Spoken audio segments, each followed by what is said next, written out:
Rocket Lab's Mission Control Centre in Auckland, New Zealand, as we prepare for our next Electron mission from Launch Complex 1 on the Mahia Peninsula.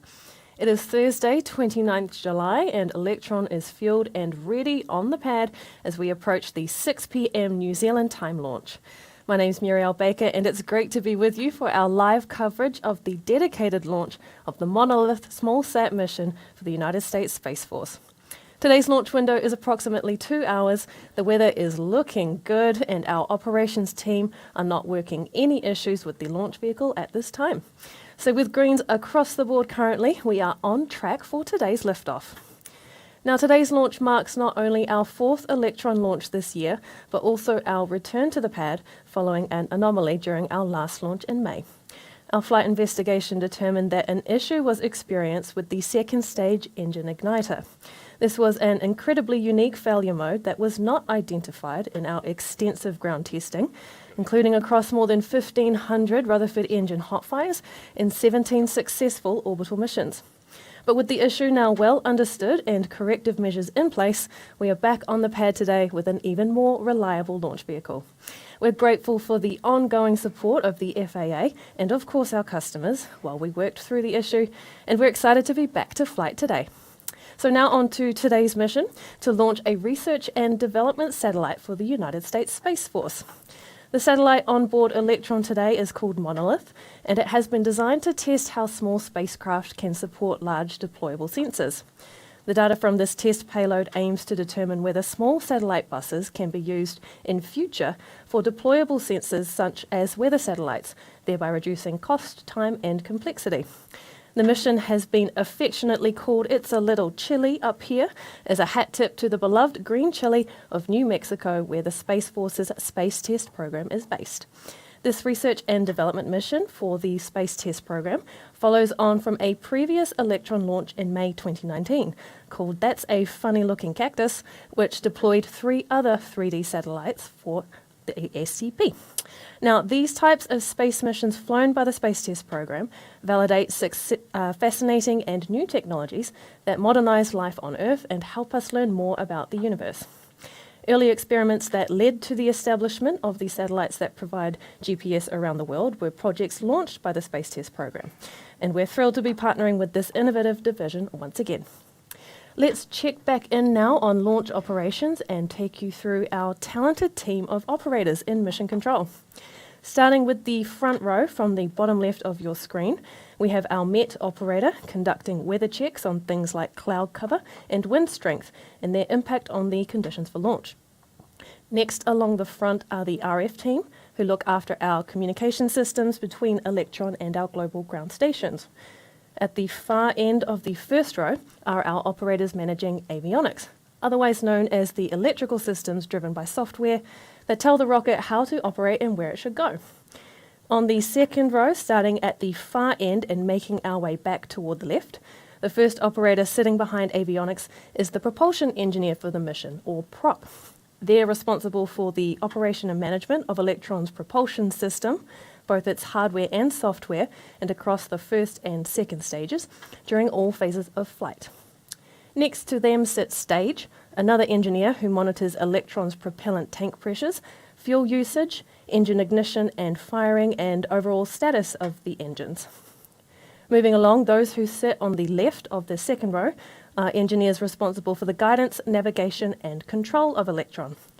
They monitor onboard navigational systems and guidance computer software on the rocket and are responsible for determining the position of the rocket's first, second, and third stages in space. Along the back row at the far end on the right side of your screen is ComOps, who looks after all the data, voice, and video communication systems for the launch, and who you can't see in mission control today on the back row normally sits our launch director, Adam Slee. But rest assured, he is on console. He's operating from range control at Launch Complex 1 today. Now, a quick look at the clock tells us we are approaching the final go, no-go poll in a few minutes, which is run by the launch director to determine whether we proceed with the countdown to launch. We'll switch over now to comms from mission control to hear what our operators have to say.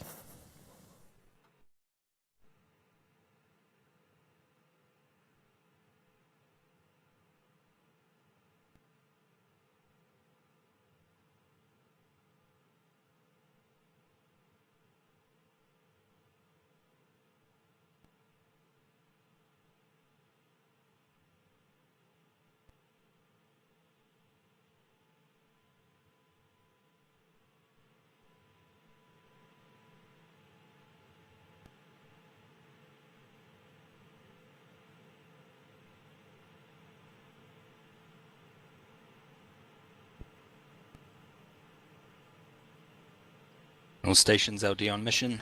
We're about to proceed with the go, no go sequence at this time. Stage, you go. Stages go. Avionics. Avionics is go. GNC. GNC is go. Beacon. Beacon is go. T1.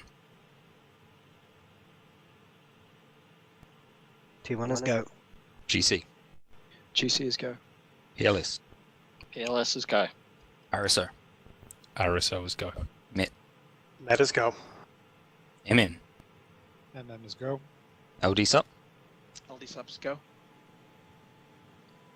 Right, all stations go, no go sequence is complete. We are currently T-minus 11 minutes and 18 seconds and counting.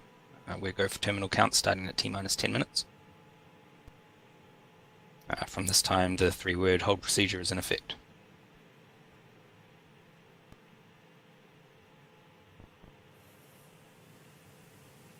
You heard it for yourself. We have confirmation from Mission Control that all systems are healthy and we are green for today's launch. The T0 liftoff time remains 6 p.m. New Zealand local time or 6 a.m. UTC. For those of you with an eye for detail, you will have noticed that Electron is not sporting its red stripes for today's mission, which means that this is not a recovery launch. We are, though, planning another recovery test later this year as part of our program to make Electron a reusable launch vehicle. But today is not that day. We did, however, bring Electron's first stage back to Earth under a parachute on our last mission. Here's a check-in with Peter Beck on what's next for the reusability program.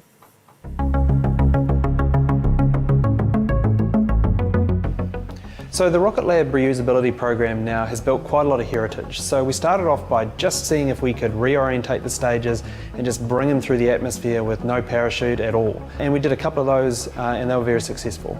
Then we started to actually do fully guided and also start using parachutes to slow the vehicle down. And we've done 2 of those in a row. So we did Flight 16 where we successfully splashed down the stage behind me in the ocean.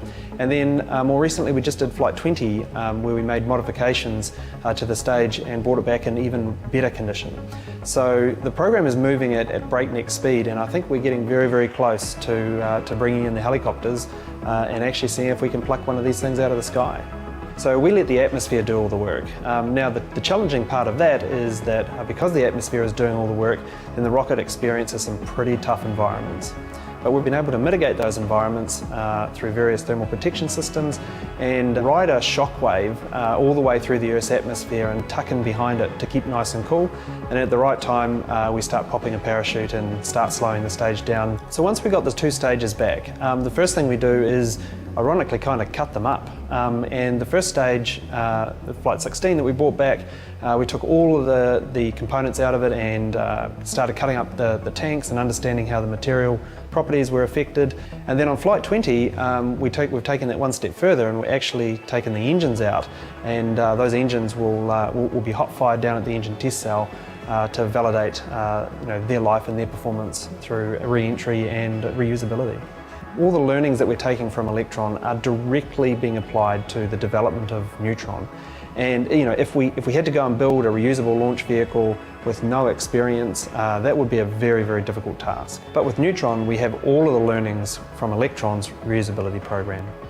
What reusability actually means for our customers is a vehicle that firstly is more responsive. So if we don't have to build another vehicle and push one through the production line, then we'll always have them there and we can be much more responsive to our customers' timelines.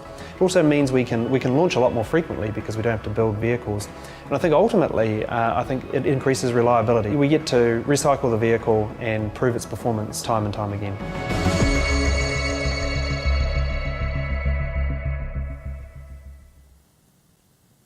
Now back safe and sound in our production complex, the team is applying what they learnt from that mission to our next recovery attempt later this year. As soon as we can, we'll let you know when that next one is taking place.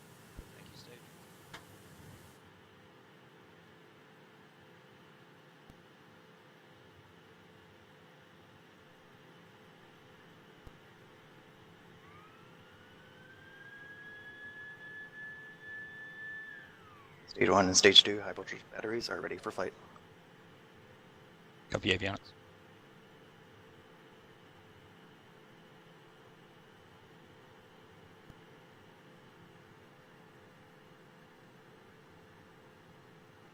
Opening top clamp.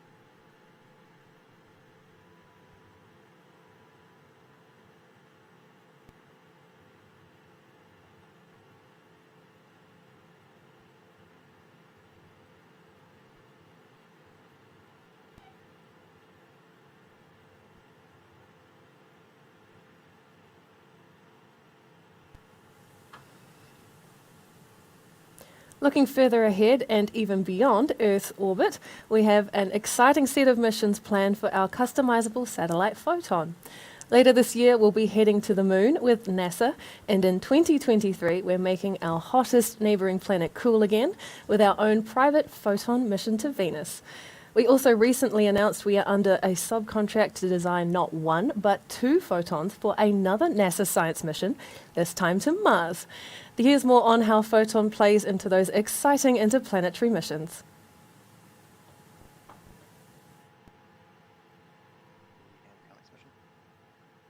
Avionics LD. Avionics terminal checks are complete. Thank you, Avionics.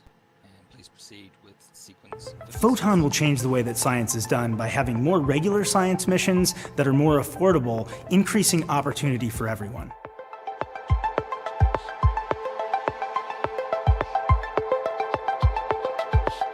Photon's a really unique platform, so it's able to be configured into a low Earth orbit configuration to do really important low Earth orbit missions, but also we can juice it up and take it to far destinations, whether it be the moon or other planets or even further out. We have several planetary missions in development today. Later this year, we'll launch to the moon with NASA for the Capstone mission, which is the first launch of the Artemis program. Then we'll move on to Mars with 2 spacecraft for the NASA Escapade mission. And we've also announced a privately funded mission to Venus to search for life in the atmosphere. Oh, I love Venus the most, for sure. I mean, Mars is great and all, and the moon's pretty awesome, but Venus has the potential for life. And if we look at our near-Earth objects, I mean, Mars potentially had life, and who knows what we'll find there, but Venus is incredibly, understudied, and I think there's a tremendous amount to learn.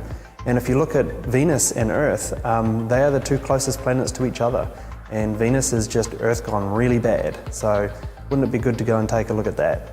Photon is a very flexible spacecraft. It's not designed as a standard or commodity bus. Every aspect of Photon is configurable for the mission, from the propellant tank sizing to the selection of engine or the communication systems. This allows us to meet the challenging requirements of these various different missions. So the secret to Photon doing planetary missions is the Hypercurie engine, a high-performance in-space engine that we have in development for the Capstone and Escapade missions. Beyond planetary missions, Photon will enable a range of capabilities, from single spacecraft to constellations, telecommunications satellites, remote sensing and weather, and even orbital transfer and maneuvering vehicles. But most exciting are the payloads we haven't even thought of. Yeah, if you're a planetary scientist, I think Photon is kind of your ticket to all of the planets and into our solar system. No, I mean, we've got the trifecta in the near-Earth objects, but there's many, many more destinations that we can take it. So perhaps we should add an asteroid to the list.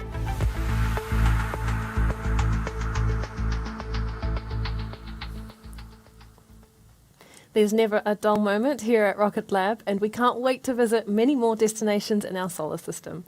But back to today's mission, and we're not far away now from a critical point in the count, the switch to the auto sequence in the lead up to launch. We have finished loading Electron with liquid oxygen, and at T-minus 2 minutes, Electron's flight computer will take over the final phase of the countdown. Shortly after that, at T-minus 1 minute, we can expect confirmation that the launch vehicle's first and second stages are pressurized for launch. And then finally, at T-minus 10 seconds, that all-important final countdown will start ahead of engine ignition. Let's hand over now to Mission Control and listen in on the final moments until liftoff. This time I can confirm LD is go for launch.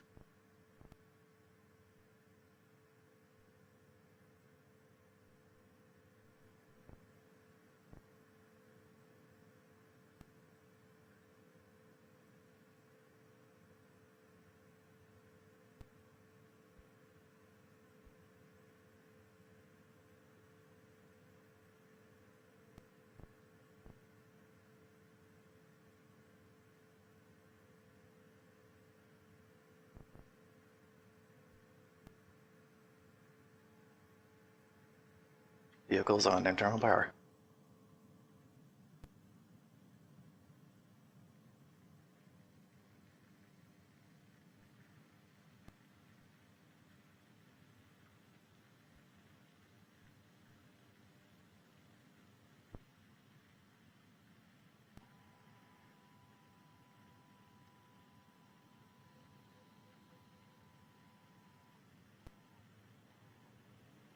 LOX load complete. System in recirculation.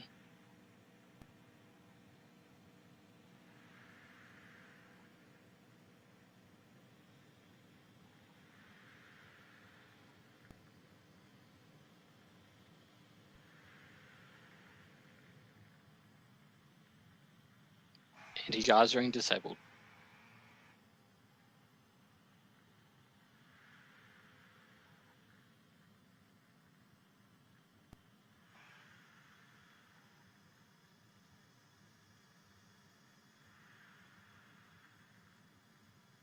Stage 1 and Stage 2 are pressed for flight. High flow engine purge is enabled.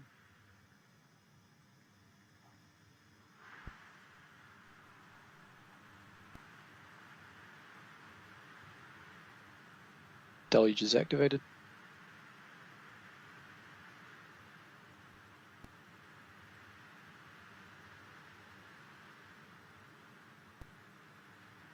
T minus 20 seconds.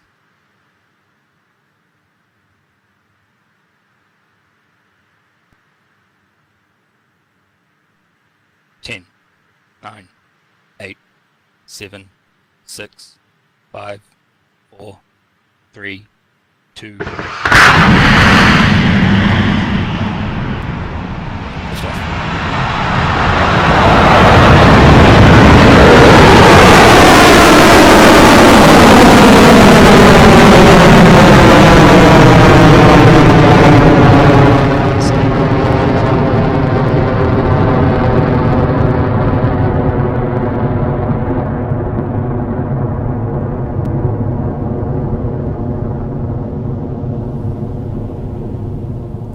We are off the pad and on our way to space once again with successful liftoff from Rocket Lab Launch Complex 1. Right now, Electron is travelling at over 500 kilometres an hour and is passing 3 kilometres in altitude. Very soon, Electron will approach max Q, or maximum dynamic pressure, that moment when forces are at their greatest on the launch vehicle. Let's listen in for the call from Mission Control that Electron has passed that phase.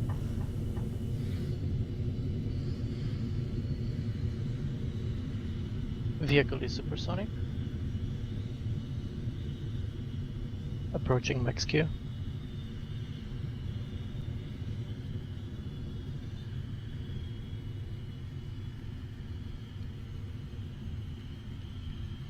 Cleared max Q. There's the call out. Electron has successfully passed through max Q. Propulsion is continuing nominally on the first stage as we approach the next event in Electron's ascent.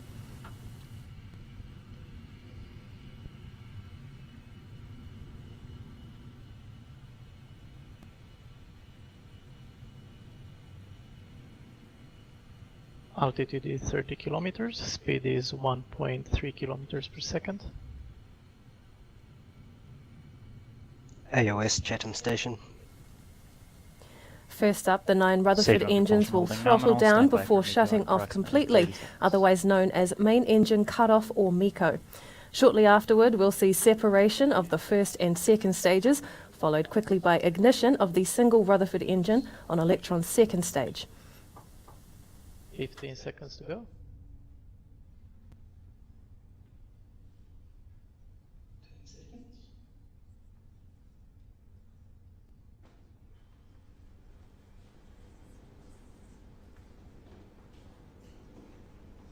MECO confirmed.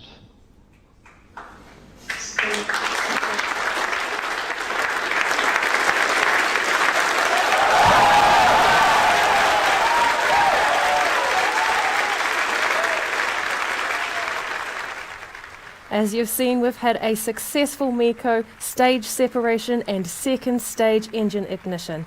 Next, we'll be coming up on fairing separation. This is when the two halves of Electron's fairing separate and fall away in preparation for payload deployment. Battery Jettison succeeded. And there it is, you saw a flash of it on your screen. The fairing has separated, clearing the way for payload deployment coming up in approximately 50 minutes from now. Meanwhile, stage 2 is continuing well to orbit, carrying the kick stage and the monolith satellite.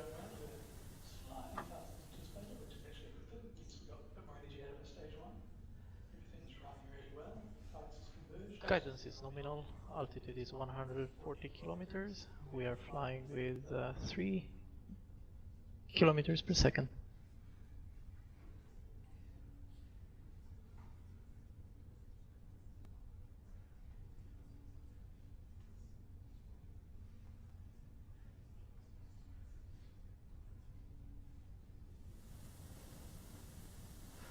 And we are looking at a healthy stage 2 burn at a few minutes and 4 minutes and 5 seconds into the mission.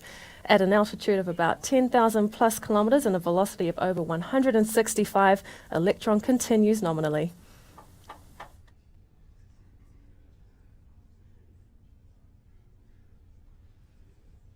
Stage 2 propulsion holding nominal. RCS is damping out the roll as well. We've got a little bit of torque coming in from the engine, which is to be expected. And so we resolve from the RCS fires just to dampen that out. So the little saw waves on my screen is pretty nice. Space is looking beautiful this evening as our 21st Electron launch has successfully left the pad. We're in the middle of our stage 2 burn, taking us to an elliptical orbit, after which the kick stage will separate in preparation for payload deployment. All systems continue to look nominal.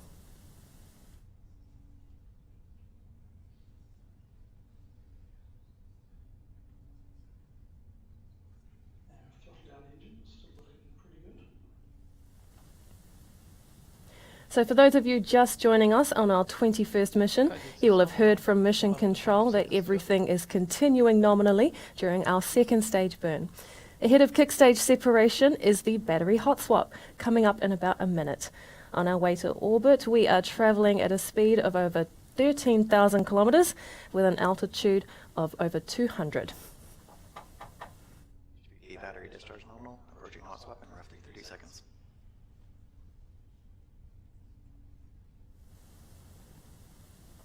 Now for one of the events of the launch events unique to Electron, the Battery Jettison. The fuel pumps in Electron's Rutherford engines are powered by batteries, but once those batteries are depleted, it's just added weight that we don't need to carry all the way to orbit. So we swap out the depleted batteries for a fresh new one to keep Electron's second stage going all the way. We call this maneuver Battery Hot Swap, and it's coming up next. Confirmed. And there it goes, you will have just seen it falling away, meaning that battery hot swap has been completed. Around 2.5 minutes to go until the kick stage separates, setting us up for payload deployment later in the hour.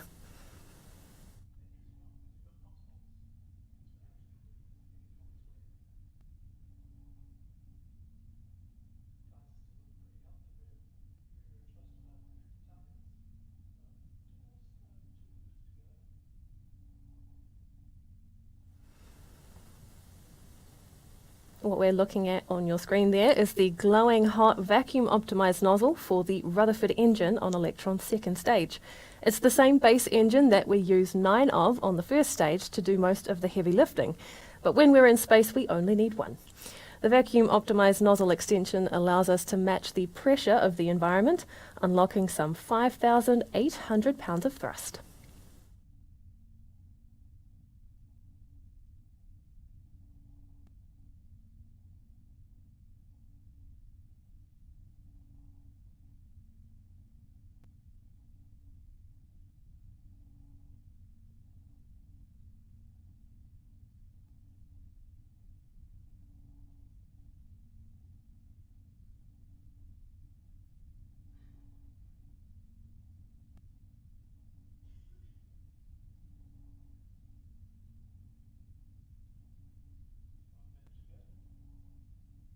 HVB battery discharged holding nominal.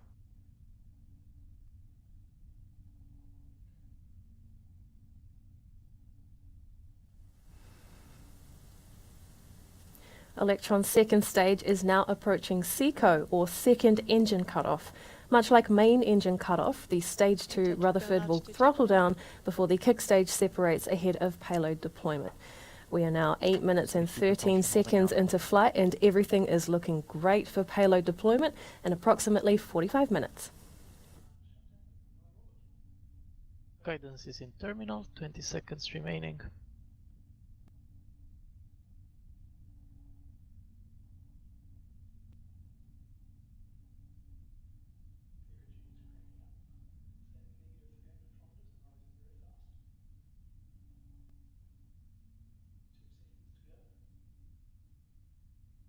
Stage 2 shutdown.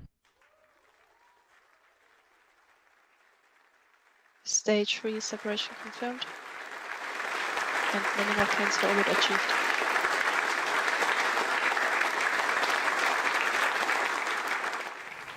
And that confirms Electron's second stage engine has shut down and the kick stage and second stage have separated.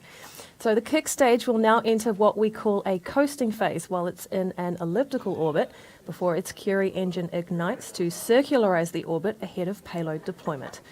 Now, we won't have a live video feed from Electron of payload deployment on this mission, but we will stay with you on this webcast to bring you a simulated view of that happening. We'll take a bit of a break on the webcast now, but we'll be back with you closer to payload deployment to listen in on those final moments from mission control. Payload deployment is expected to take place at about T plus 52 minutes, so we'll see you back here then.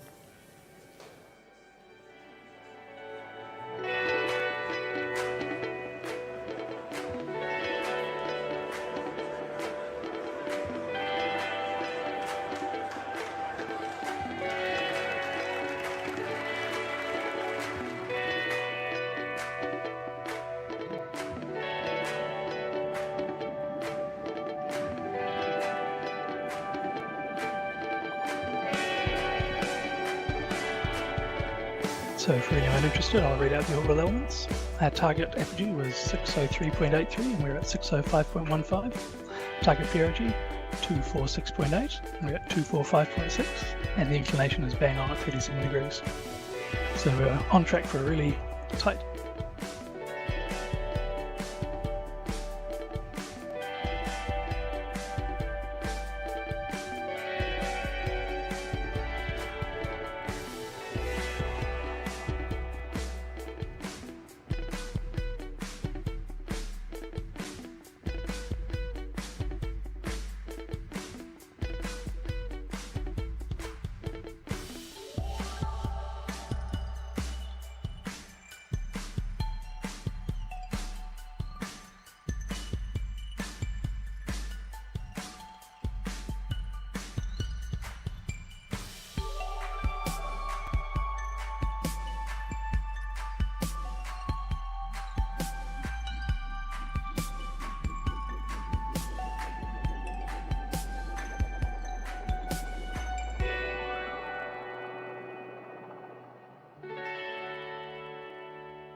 Welcome back to the webcast of Rocket Lab's 21st Electron mission. It's a little chilly up here.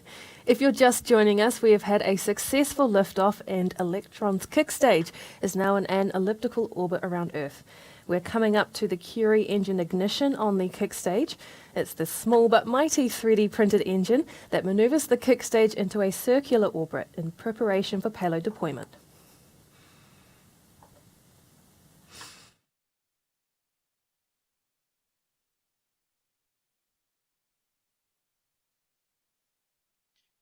And Curie has started.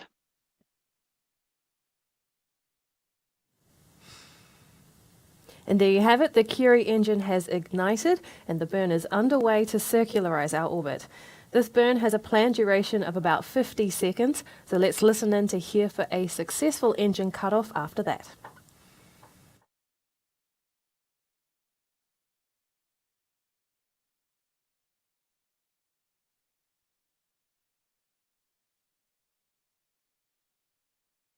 And stage 3 propulsion is nominal.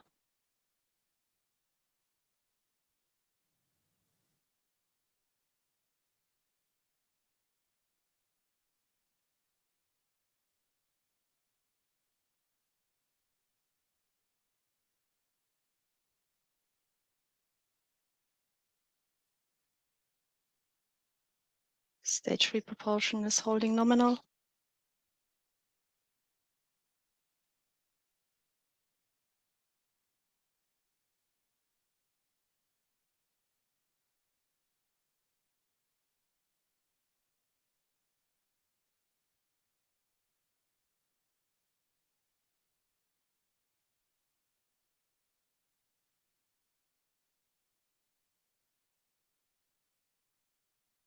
And Curie engine cutoff confirmed. And that is Curie engine cutoff. Next up is payload deployment of the monolith satellite for the United States Space Force's Space Test Program. Let's listen in for confirmation. 600, perigee 600, inclination 36.997.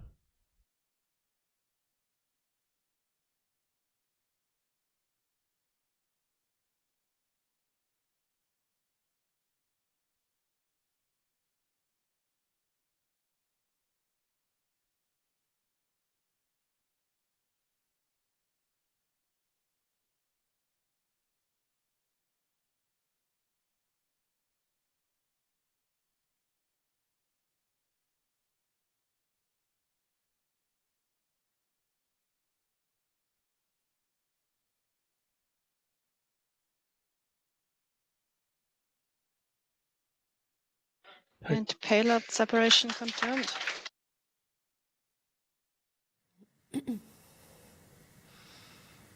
So there we have it. Welcome to your new home on orbit, Monolith. That completes our 21st Electron mission and officially brings the count of satellites deployed by Rocket Lab to 105. Congratulations and thank you to our customers at the United States Space Force and the Space Test Program. It's a privilege to be entrusted with deploying your spacecraft safely to orbit. So we've had a successful Electron launch today, but before long, this rocket's much larger sibling Neutron will be taken to the skies. Recently, we shared our plans to develop a 8-ton class launch vehicle tailored for constellation deployment and even capable of human spaceflight.